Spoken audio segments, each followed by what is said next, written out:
What's going on, everybody? Thanks for deciding to watch this. So the Seattle Sounders comeback against Real Salt Lake comes up 1 goal short. In Game 2, they won Match 2 of a 2-match aggregate goal format system. They won it 2-0, but they had to score 3 goals to at least force overtime. And they came up just a little bit short. I unfortunately did miss the game again because I had to work. And I'm kind of noticing two patterns lately. I'm noticing that I'm missing a lot of play by my teams because of work or other obligations. And then the second thing that I will go a little bit more into is it seems that my teams, at least for now, they're competitive and they're good enough to win, I think, for the most part, at least lately. But they keep digging themselves holes, and it's very difficult for them to come out of the holes.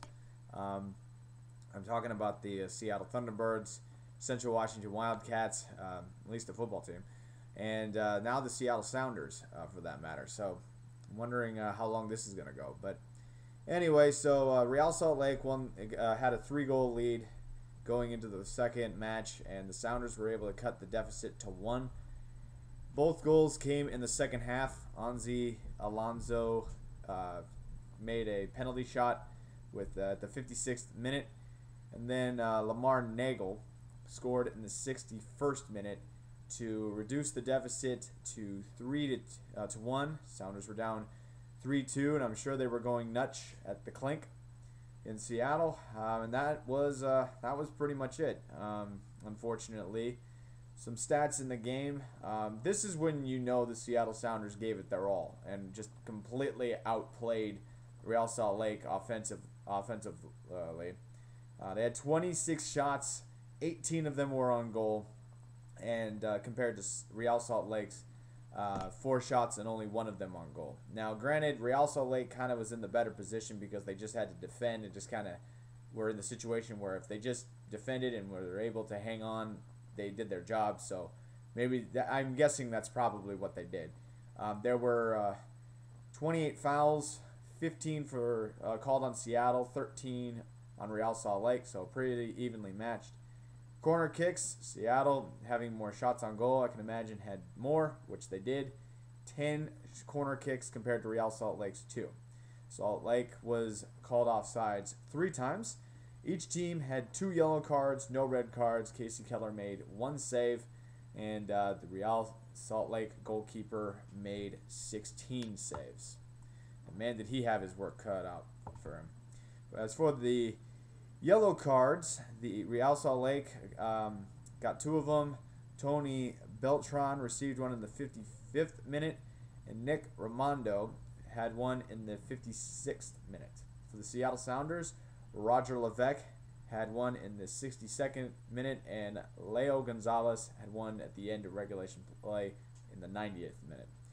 So, the Sounders end up losing in the losing in the first round for the 3rd consecutive year. That's what I was trying to say. And it definitely does dampen the season a little bit, unfortunately, because the season ultimately was very, very good. Thought they got up to a slow start here and there, but for the most part, outside, as I talked about, the little Freddie Montero controversy, it was pretty solid. They kind of quietly won in Seattle, and I've already expressed why I think they quietly won in Seattle, but it's unfortunate because this was Casey Keller's last game. That's only part of it. But just wanted to say thanks very much, Casey Keller, for doing so much for Seattle. I know you only played for the Sounders for 3 years, and I also know that you were at one point a Portland Timber, but you know, you're a local boy, and you were actually one of the players who actually got me interested in soccer. So thank you for your contributions, and it was a pleasure and a privilege to watch you play. And you know, just because you did not go out on on top with the Sounders does not necessarily mean you had a bad career. You had a fantastic career. So thank you very much for all your contributions. As far as the rest of the team, the first year when we made the playoffs, everybody, I think, in Seattle was just kind of happy to have a winner after what happened in 2008.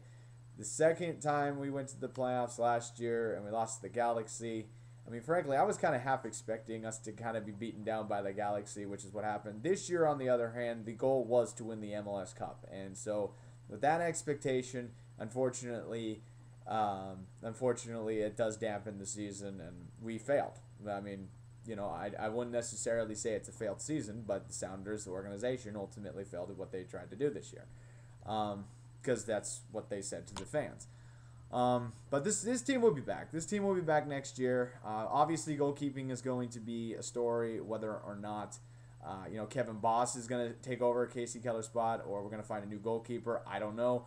But that's definitely going to be a hot topic going into the offseason. Ultimately, I think what the Sounders need to do is they need to keep this, if they can, they need to keep this team intact. Because this team just keeps on getting better and better and better throughout the years. And, we keep making little adjustments here and there, and it's been really improving. So outside the goalkeeping situation, I think if we can keep this team intact, I think there's a good shot that we will be back in the MLS playoffs next year. Not necessarily championship, but we definitely, we became a force this year with, being second in the Western Conference, and we can easily be a force next year. So the question now, unfortunately, is can this team win in the playoffs? And right now the answer to that question is no. But, of course, you have to be competitive in the regular season before you can think playoffs. And I'm not really going to, harp on, losing in the playoffs, because there's a lot of teams that I root for that cannot say that they've gone to the playoffs 3 years in a row.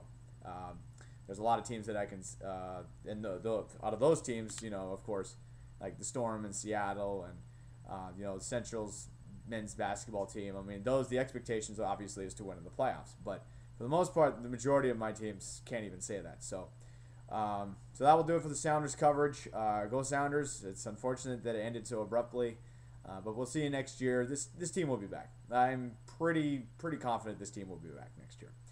Coming up next on my vlog will be a mid-season review on the Seattle Seahawks. That either will be uploaded to the net on Sunday or on Monday, depending how I feel after they play the Dallas Cowboys. So I will talk to you guys later. Thanks for watching. Go Sounders! And again, hats off to Casey Keller. Thanks for all your contributions, and enjoy retirement. You've deserved it. So, all right, we'll talk to you all later. Thanks for watching.